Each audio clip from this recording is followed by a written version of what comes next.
Bueno, de este diagnóstico que se ha estado trabajando se han recuperado cerca de 60 puntadas aproximadamente, más o menos,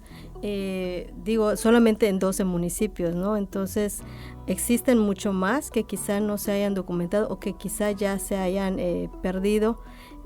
pero sí son bastantes técnicas y distintos tipos de bordado que se han realizado, al menos en Yucatán, ¿no? Y esto pues tiene que ver mucho con la transmisión, ¿no? De cómo se ha transmitido de generación en generación y cómo poco a poco el no transmitir estas técnicas de bordado pues se van quedando en desuso, se van perdiendo, y es hasta ahorita que nuevamente se dan a conocer que, por ejemplo, en Abalá están trabajando el xmanicté, por ejemplo, pero que también en Tecash hay quienes están haciendo la técnica del xmanicté, o del molmis, por ejemplo, que se está haciendo en Tipical, y entonces ya van compartiendo este conocimiento con las bordadoras y se va trayendo nuevamente estos tipos de bordado, ¿no?